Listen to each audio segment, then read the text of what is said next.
Last year, I thought there was a chance that Quenton Nelson might declare for the NFL draft. And honestly, at that time, I thought maybe he should. I thought he was a first-round talent in last year's class, perhaps top 20, like he was that good as a guard. And I thought it could be a bit risky to go back, risk injury, or risk giving teams another season to see you on film. And how much more money were you really going to make, especially being a guard, not a tackle? Why not just declare and start your NFL earning power there? It's another extra year onto your career, so on and so forth. That said, I was wrong. As Quenton Nelson went back to school, and now he's not a top 20 pick. He's cemented himself going in the top 8 picks. That I'll put money on, and I think most of you would too. Chance he goes in the top 5 picks. In a number of people's minds, mine included, he's the number 1 offensive line prospect in this draft class. And in some other people's minds, he is perhaps the number 1 prospect in this entire draft class. So I salute you, Quenton Nelson. You made the right decision going back to Notre Dame for your redshirt junior season. You didn't have to, and honestly, you probably didn't need to, but you did, and you're better off for it. And I think by now, so many of you that follow the draft process are really familiar with Quenton Nelson, what he brings to the table. He's 6'5", almost 330 pounds. He's a big mammoth dude. He can match up with anyone inside. While he doesn't have the most length, he follows that up with outstanding strength throughout his entire body. He's got the lower body strength to be able to anchor and hold up and really statue is what I would call it. And he's got that upper body strength to kind of ragdoll defenders and throw them pretty much wherever the hell he wants to. He can be a beast as a run blocker. He's a great seal blocker. Like I said, talking about that strength, he's able to take those defenders and just throw them wherever he wants to consistently. Great anchor ability. He can wipe out linebackers and defensive backs at the second level if he gets to them. If you're a linebacker or a safety or something, or your corner coming tiptoeing through the tulips, Quenton Nelson's going to help you smell the roses. You're going to get slaughtered. You're going to get slaughtered. He's an effective pass blocker too. He's not perfect in that place, but he's not going to get bull rushed against even the bigger, stronger interior defensive linemen in the NFL. He can hold up consistently in that space. Where he can get into a little bit of trouble is against longer interior players, or if you flip a defensive end inside and they can take their superior length and they can get up into his body, get up into his pads. He does struggle against that a little bit. You saw that in the Miami game this year. So he's not perfect, but he's still a really good pass blocker too.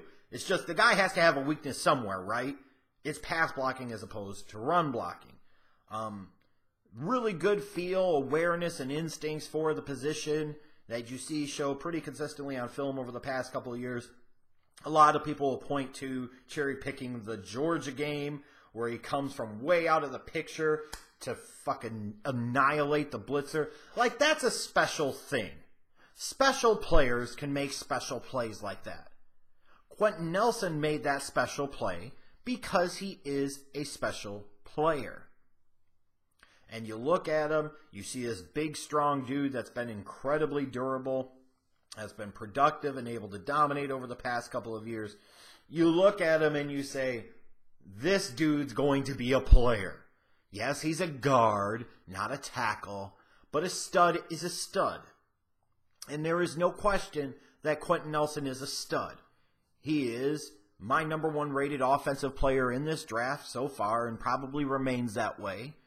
He is going to be a big-time interior lineman in this league for a long time.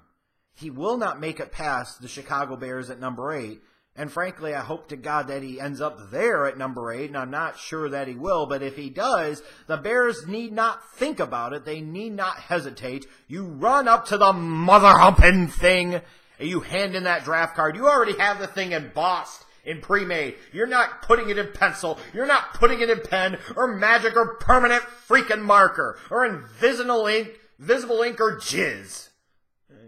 let's try not to put it in jizz, okay? But let's be honest, a lot of us Bears fans, if Quenton Nelson goes to the Bears at number 8, we probably do jizz. And that's okay. He's a stud. And I keep emphasizing he's a stud. Because when it comes to talking about Quenton Nelson, especially for some of the Notre Dame homers, if you dare imply that there are any flaws or weaknesses in his game, it's like you're the freaking Antichrist. Well, ding dong, dumb dicks. None of these prospects, regardless of year, none of these prospects, regardless of position, are ever going to be perfect. They will all have flaws. They will all have areas of improvement. They will all have areas of, in the corporate world, as they say, opportunity or growth areas. Quenton Nelson does too. And while everybody wants to break out the anointing oil and automatically crown his ass, the dude is not perfect. There are still places that he can get better, which is scary. But he can get better. As a pass blocker, as I mentioned before, he can have trouble against longer rushers. They can get up into his pads, they can get up into his body and kind of shift him around because he doesn't have the greatest length. Furthermore, his hand usage, which I see cited so often as being so exquisite and top-notch and perfect, is not perfect. His hands get a little wide. It could potentially lead to some holding penalties in the NFL. Like I envision him facing off against an Aaron Donald, and as quick and shifty as Aaron Donald is, he might wrap up Aaron Donald a lot. He could be subjected to some problems with getting some holding penalties. He can really struggle to fire his hands quickly when he's on the move. Sometimes I feel like his hands can get a little too high. I'd like to see him a little bit more up in here. Sometimes he can get up into the collarbone area, and maybe it doesn't make that much of a difference because of the strength and power that he plays with and the physicality and the tenacity. But there are times where his hand usage is less than ideal. It is true. It is true. That does not mean he's not a stud, but it does not mean he is perfect.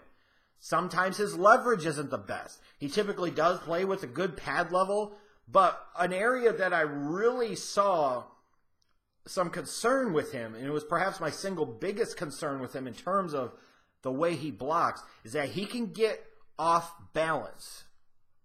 And as a result, he can struggle at times with maintaining his balance. He can reach out a little bit too far. He's lunging a little bit to compensate for less than ideal athleticism.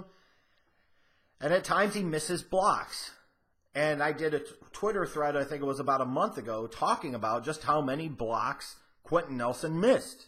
He is not perfect. And if you sort through all the draft buzz and everything like that, you see what I'm actually talking about. Contrary to some of you who might believe that I don't actually watch, actually do watch. And I've given you an example there. You go look it up. I point out the number of instances where Nelson wasn't great. It was a bad game for him. And yes, people have bad games and that's natural. But it did expose some of the problems that he has. In that he sometimes gets off balance, in part because he's trying to reach, because he just can't get to the spot that he needs to get to because he's not the best athlete. He's not somebody you want to utilize a ton in pulling situations, trap situations. He seems much more natural just moving straight ahead. But when you start having to turn your body and flip the hips a little bit and move out, he can be slow to get there. So he's not a perfect fit for every NFL blocking scheme. There, I said it. You don't like it, that's tough. But as I was watching him, I'm just like, yeah, the dude is great. And he does all these things really, really well. But people are talking about him being the best guard prospect of all time, and into this, and into that, and into this, and into that. Like the guy walks on water and he can do no wrong. And you're just simply wrong. Wrong, wrong, wrong. He's got things that he could work on. And that's the crazy thing to me about Quenton Nelson. Is that he's that good already, and he's got significant concern areas. Like, the good thing I will say about Quenton Nelson is you grade him this highly, and it's not based off of athleticism. It's not off of agility. It's not off of his feet, because he doesn't move very well. So you don't get tricked into buying into him because you say, oh my God, he's such a great athlete and the athleticism jumps off. With Quenton Nelson, no, it doesn't. Things like strength, physicality, tenacity, motor, those things jump off the tape at you. Athleticism does not. So I feel like it's a more true and organic grade of who he actually is. My NFL comparison for him, I know you'll see the, Zach Martin on steroids is a popular one. And I understand that to a degree. He reminds me of a slightly less athletic David DeCastro coming out of Stanford. He's probably a little bit better than DeCastro was coming out of Stanford. But Quenton Nelson is a plug-and-play Pro Bowler for the next decade plus. Probably multiple-time All-Pro, and one of the safest bets in this draft class to be knocking on the door of Canton someday. He is that good of a prospect. And that's why he's my number one rated offensive lineman in this class. That's why he's my number one rated offensive player in this class. And I will be begging, wishing, hoping, and praying and crossing my fingers that by the time the Bears are picking 8th overall, that Quenton Nelson is on the board. Because if he does, man, Mitchell Trubisky, head coach Matt Nagy, the Chicago Bears have got to feel really, really good about their fortune and luck to get a stud like this.